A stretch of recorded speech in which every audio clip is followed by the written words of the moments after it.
NASCAR is in for massive changes in 2025, including 2 new broadcasting partners on multiple new channels, new tracks in new markets, plus a new schedule, a new permanent charter deal to save most of these Cup teams from going under, and even more changes to the cars themselves to improve the racing, just to name a few. So let's break it down today on Shifting Gears. Let's go! That is my guy! Yeah! I'm Alan Bailey, and before we get into it, make sure that you mash that subscribe button so that you do not miss a video. And now you can become a channel member in order to get early access to brand new videos here on the channel, as well as access to our private Discord server so that you can help have a voice in what content gets made here on the channel. And you can log on to AmericanRacingNetwork.com for the latest motorsports news. ARN, the Motorsports Authority. NASCAR President Steve Phelps was in a webinar this week and covered a lot of massive changes for the 2025 season and beyond. Now, NASCAR is going to have new TV partners. That's what we're going to talk about today. Teams are losing money, and the charter system might be the only thing that can actually save most of these Cup teams from going under. He talked about his reluctance to increase horsepower in order to fix the cars and the on-track racing product, and big changes to the schedule. So instead of making this video hours and hours and hours long, we decided to go ahead and break this up into a 5-part mini-series, the 2025 NASCAR Changes series here on Shifting Gears. And today, we're talking about Part 1, the TV deal. And it's absolutely no surprise that Adam Stern with Sports Business Journal broke some news, so we're going to go ahead and break all that down. The current Fox-NBC deal ends after the 2024 season. That's after next season. We know that NBC and Fox are returning, and there's new streamers, plural, who are going to be joining the fray. But the thing that really interests me is that Steve Phelps talked about the value of broadcast television, cable television, and streaming, and the unknown factors of all of these moving into the next few years and decades. But let's talk about the breaking news that just happened. NASCAR is about to announce a $7.7 billion, with a B, dollar year. I know, massive amount of money. And this contract is going to go from 2025 to 2031. That's a 6-year deal. And it's going to have Fox Sports, NBC Sports, Warner Brothers Discovery, Amazon Prime, and the CW all involved in this one, with an average annual value of about $1.1 billion, which is up about 40% from NASCAR's current TV deal. Now, how it's going to work is Fox will air the first 14 races in the Cup Series in 2025. Then Amazon Prime will stream 5 events on their Prime service. Then Warner Brothers Discovery will simulcast 5 races on both TNT TV as well as the Bleacher Report sports tier on the Max streaming service before NBC Sports completes the final 14 races. I know, it's a lot, but what it basically boils down to is that you, as a NASCAR fan, are going to have access to Fox, that's Big Boy Fox, Fox Sports 1, as well as Amazon Prime. Then you're going to need either TNT or Max streaming service before NBC Sports and finally one of their subsidiaries takes over. We're going to need 6, maybe 7 tiers. Average NASCAR fans are going to have it rough. This is a bit of a disappointment for me personally because I've been screaming for years that NASCAR needs to have, like F1, their own streaming platform. As a NASCAR fan, I don't like the fact that I have to go out and buy all these TV packages in order to just watch the full season.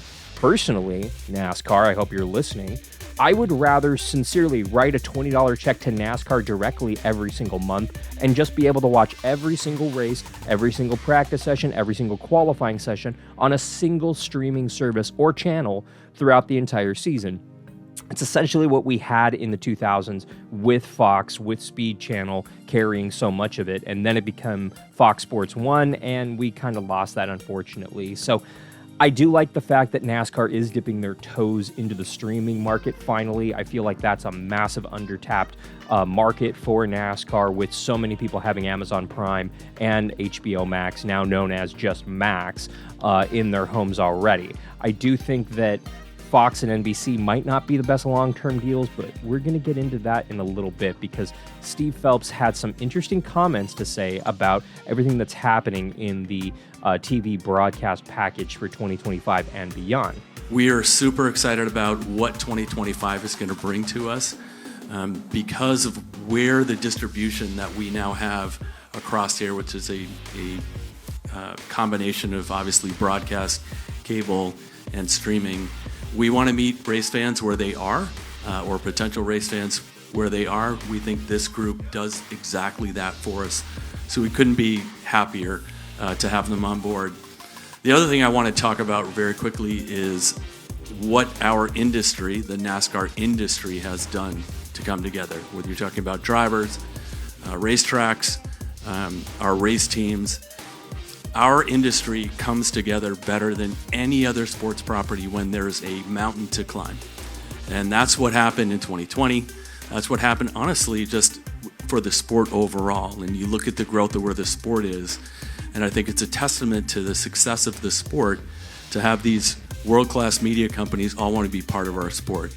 Quote, no one has any idea what's going to happen with streaming and what's going to happen with cable. We do know that broadcast television is going to be around for the foreseeable future in 125 million homes. That's not going to change, unquote. He's very much got a point, and he brings up a larger point that NASCAR, all sports media, and frankly media as a whole is falling into right now. We're kind of in the wild, wild west at the moment. Streaming is slowly creeping in and taking over from broadcast television. Cable is dying, but it is still viable for the older generation. The younger generation, the 30 and younger crowd, tend to gravitate towards streaming. NASCAR is trying to get into that younger demographic market, and it's just a big unknown factor because you quite literally have new media taking over from old media, but both are still vying for the exact same space, and for the most part, both actually have a decent foot in that market right now, and they're both thriving and surviving at the moment. At least that's what they're doing right now. What does that look like down the road? That's kind of a big question mark. I'm going to be honest and bringing a lot of my personal experience into this here. I worked for the Los Angeles Angels of Anaheim for 10 years. And during that time, the Angels reached a 20-year agreement with Fox Sports worth roughly $3 billion in December of 2021, the exact same time I was hired. At the time, that was the largest deal in MLB and in that particular division for the LA Angels. Now, why do I bring this up? I will tell you, very candidly, Fox Sports owned the Los Angeles Angels, still does to this day, because that contract is still in effect. Period.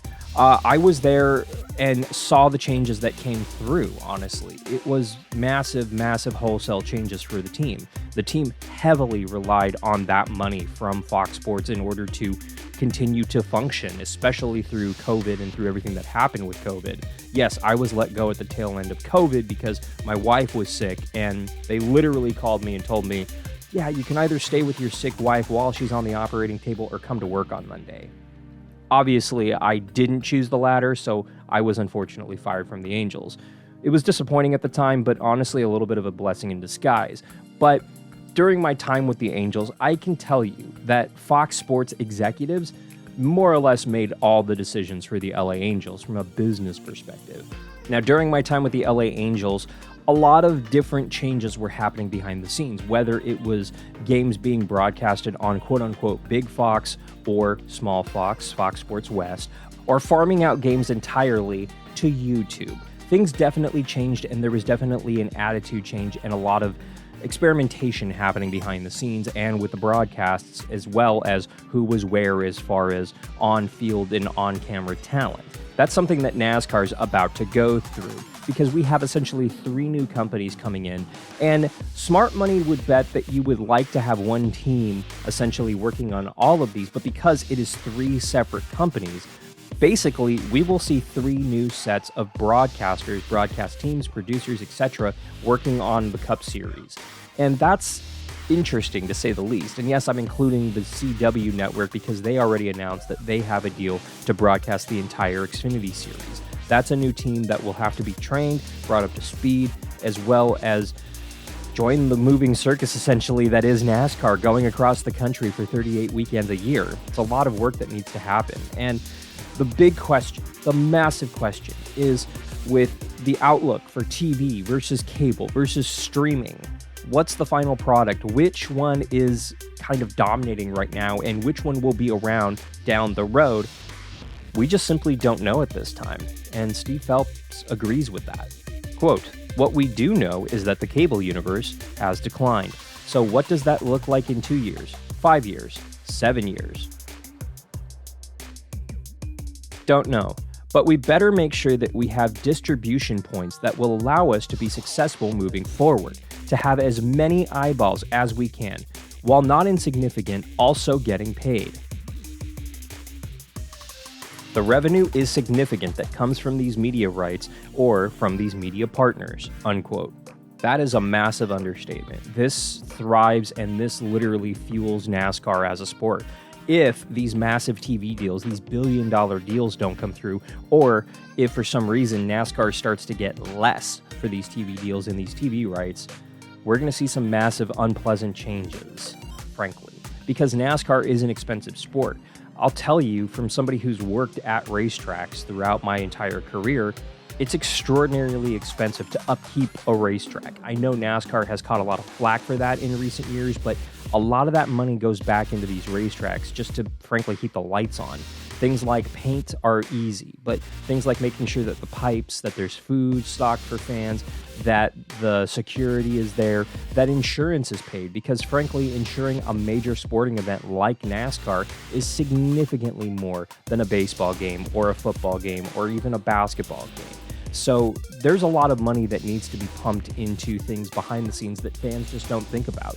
There's a lot of people who want to just see more money be funneled down to these race teams, and I do agree that that would help out these race teams a lot with their financial burdens.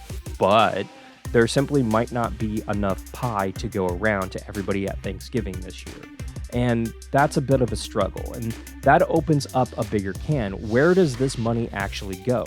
Where does the $7.7 billion for this new TV deal that kicks off in 2025 go, essentially? Can it be used to help fund these Cup teams? Can it make some major upgrades to some of these racetracks? Or is NASCAR just paying down debt? And do the simple costs of running the day-to-day operations of NASCAR simply mean that most of that money will go into operational costs? We honestly need to break it on down. So in the next part of this 5-part miniseries, we will talk about the charters themselves and these race teams and the financial burdens that these teams have underway and how some of this money can be distributed a little bit better and some of the obstacles that NASCAR faces. But let's keep this discussion going. What do you think about the forthcoming announcement from NASCAR that Fox, Amazon Prime, TNT/Max, NBC Sports, and the CW were all going to be taking over broadcast rights from 2025 and beyond? Do you currently have subscriptions to Fox, Amazon Prime, TNT, Max, NBC, and the CW? Or do you need to go out and buy a few packages? And I want to know more specifically, what is your average monthly cost of all of these subscription services? Let me know in the comments down below. And while you're there, make sure that you mash that subscribe button so that you do not miss the next video in this series or future videos here on the channel. And if you really want to support the channel, you can become a channel member and get early exclusive access to content on the channel, as well as access to our Discord server so that you have a voice in what content gets made here on the channel. And make sure that you log on to AmericanRacingNetwork.com for the latest motorsports news. ARN, the Motorsports Authority. I want to thank you so much for watching all the way to the end. For Shifting Gears, I'm Alan Bailey. We'll see you at the track.